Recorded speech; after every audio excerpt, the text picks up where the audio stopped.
Thank you very much for joining us, sir.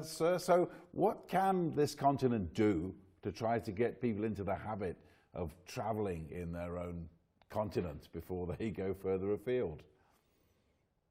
Thank you very much, Chris. I think there are a lot of things that could be done. One of them is educating ourselves about the tourism access, attractions, and the opportunities across the continent that we can experience and enjoy ourselves. So understanding of what is right on the continent is very imperative for each and everyone who is in the industry and tourists. The second important point is what you just raised. What are the issues around the visa? And I think that the visa openness could be improved, where we could make it more accessible to our neighbors by making it easy for them to get visas to travel. Because without that, it's very, very difficult. There is an issue between security and visa. And my personal issue is security is something that is not only for Africans, it's something that the whole world is currently facing. Challenge is a big challenge for everyone. So security shouldn't be the major obstacle to issuing visas. I think it's more of a policy issue than security issue.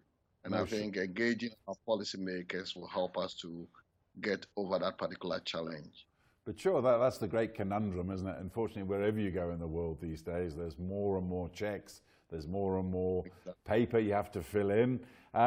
But sadly for this country in particular, South Africa, that relies a lot on tourism, it is possible. I mean, a lot of people talked about it when there was a change of president here, saying, oh, if the visa restrictions were eased here, there would be millions upon millions of tourists who could be ending up here instead of going somewhere else in this world. Do you think that holds water?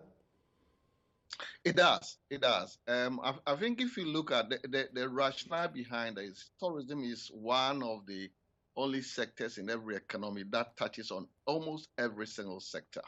You look at transportation, you look at catering, you look at accommodation, you look at construction. I mean, I can go on and on and on. So when a country is able to unlock its tourism opportunity and open up to the rest of the world, the country does very well. And I believe that if not only South Africa, but the rest of Africa could possibly identify ways of unlocking the tourism potential, it will be the best for the continent. It creates, every tourist creates about 10 jobs at a time. You can look at the multiplier effect on that. The tourism brings investment, it brings trade, it brings everything that one can think about. So I personally believe that if we could overcome that particular issue of growing our tourism arrivals within the continent, definitely the continent and each and every country will be doing very well. Yeah, so also there's some of the wonders of the world here that people can visit, but what about getting investors to come into the sector here? How are you going to handle that? You know, when people visit a destination and they are comfortable with the destination, they are bound to come back. People relocate. People come and buy facilities from hotels to real estate to whatever one can ever think of. So when we have people coming to the country, obviously the potential for investment increases. So we believe that as people come and they experience, they like, and they feel comfortable with a particular destination, obviously taking the economic development and the state of the economy into account, people will definitely come and invest. Because without people being aware of what the destination has on offer, it's very difficult for them even to think of investment into their particular destination. And then again, on the subject of investors, there are many investors who poured billions of rand into this country here. When it comes to renewing their visas, sometimes they find it very difficult. I mean, surely that's not a good idea when you're trying to encourage people to put billions more into a country. I think if you look recently, South Africa has come out with a lot of progressive policies. I think last month, the Minister of Home Affairs made an announcement on certain countries that visa restrictions will be relaxed. And I think it's becoming a norm across the continent. If you look at places like Rwanda, you get visa on arrival. You look at Seychelles, nobody actually needs visa. Ghana, for instance, has recently relaxed some of its visa requirements, and the list goes on. So with a recent announcement made by the Minister of Home Affairs and also the announcement that was made by the new president recently, it shows South Africa is making progress on that.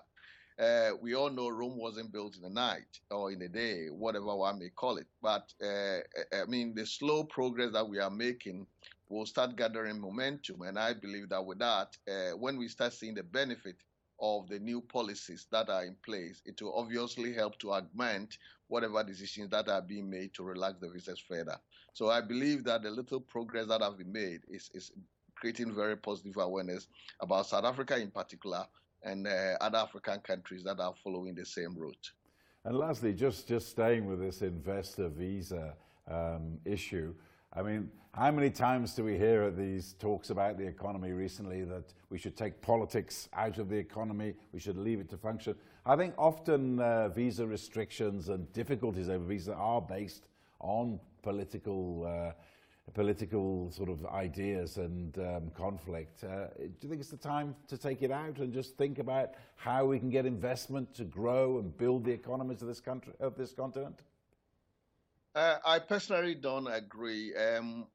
Policy is linked to politics, and every economy is linked to politics. So the two are inseparable. It's the balance that is created that is very critical. How is it balanced to ensure that the benefits of the decisions that the political leaders and principals are making for the visa outweighs the cost or the challenges that it poses? So the two are interlinked. I mean, without politics, we didn't have government. So, and the government is the policy maker. So the two are inseparable. But the how is implemented and how is executed and the rationale behind it and making sure that the benefit that it brings to the economy outweighs the cost is what is relevant. Imagine charging somebody $1,000 and stopping that person from coming into the country. Whereas if that person came to the country visa free, that person will stay in a hotel, spend about 3 nights, which is about $1,000, will spend on food, will possibly buy some stuff, and may come back and invest. And so those are some of the decisions that need to be made. But I would say that separating the two is not something possible because the political leaders are generally the policymakers, and they are the people who are going to make such decisions. Yes, that we have to encourage them and keep on working with them to make sure that we advocate for more progressive visa policies for each and every country. Thank you very much. That was Kwakye Donkor, the CEO of African Tourism Partners.